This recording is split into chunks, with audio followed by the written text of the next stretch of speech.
Support WrestleTalk! Enable notifications. Did Roman Reigns just turn heel with a badass Shield reunion? Triple H returns to advertise a match 2 months away, and Kurt Angle is kind of fired for a bit. I'm Ollie Davis, give us a subscribe, press the thumbs up button, and click the eye above my head to vote for what you thought of the show, where you can choose from in awe, core, average, poor, and bore, as I review the 20th of August 2018 edition of Monday Night Raw in about 4 minutes. The new Universal Champion Roman Reigns opened the show with a huge smile. That's Finn Balor's gimmick. And the entire crowd booing him and chanting, "You suck," which is more like, "Hey commentators, you're in the wrong place!" It's almost like it's to set up a table spot later in the show. We quickly found out why Balor was booked so strongly at SummerSlam the night before, so he can lose to Roman. The generous fighting champion Reigns called out Balor as his first title defense for the night's main event. Still feeling cheated from his SummerSlam loss, Baron Corbin demanded a rematch though, but he lost to Bobby Lashley in a boring 10-minute match instead, courtesy of Kurt Angle. And channeling his inner New Yorker, Kurt then told Paul Heyman to forget about Brock Lesnar getting his contractually obligated rematch anytime soon. With SummerSlam finally over,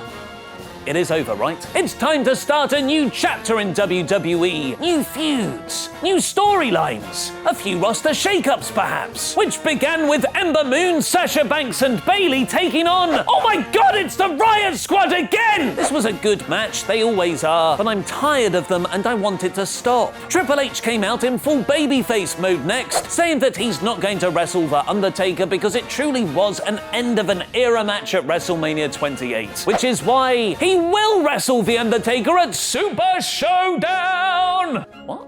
In the first genuinely good bit of Raw, we got the in-ring return of the lunatic without a fringe Dean Ambrose. Fascinatingly, he's really changed the way he wrestles, adopting a more physical style as opposed to his goofy Ambrose character of before. And for someone who relied so much on promos and quips, much of that difference is because Dean hasn't uttered a word on or off mic since coming back. The action eventually broke down outside with Seth Rollins taking out Drew McIntyre, allowing Dean to hit Dirty Deeds for the win. Move aside who threw the pie at Kevin Owens, solved you who really is Byron Saxton. There's a new WWE mystery in town who broke the neck on Elias's guitar. The chief suspect right now is Curt Hawkins, who came out determined to end his 218 match losing streak. The crowd really got behind him, but Elias won quickly. So this feud is still going on. After teasing Apollo and Dana Brooks splitting from Titus O'Neil backstage, the authors of Pain beat Worldwide in a tag match. All the Raw women were standing round the ring for the night's weirdest and worst segment, which saw Stephanie McMahon healing it up again, pretending Ronda Rousey is her protege, and it's really Stephanie to thank for making Ronda so you can't have this and do Evolution at the same time! Also, the Bella twins still need a ride home after SummerSlam. Ronda came out,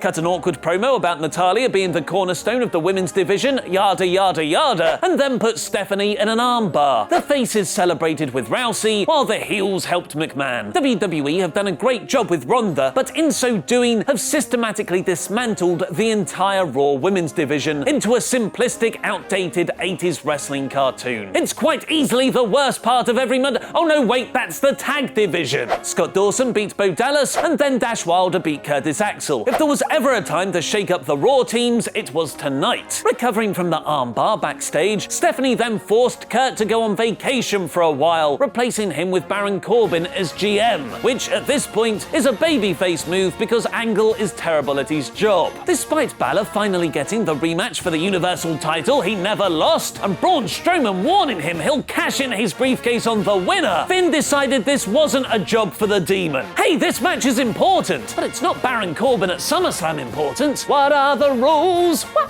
are the rules? Balor and Reigns put on a great main event though, with the crowd almost as into Finn as they were the fan distracting everyone off camera. Good to his promise, Strowman's music hit shortly before Reigns speared Finn for the win, setting up the Braun cash-in. But Reigns had a plan of his own. Rollins and Ambrose coming down in full Shield reunion cosplay. Where's Kurt Angle? The crowd was still very behind Braun though, cheering Strowman as he fought off Reigns and chanting "Bull S-word" when the Shield put him through the announcer's desk. So that's what it was there for. The majority of this Raw sucked pretty hard, but the Shield stuff was inspired, so kind of like 2013 all over again. But it is very exciting going forward. The Shield now have the Universal and Intercontinental titles hostage. It changes the dynamic for other feuds on Raw. Think of all the six-man tags! They might not be full heels, but hopefully that new chapter of WWE is actually the Shield dominating as badass tweeners. And just for that wild optimism, this week's Raw is poor.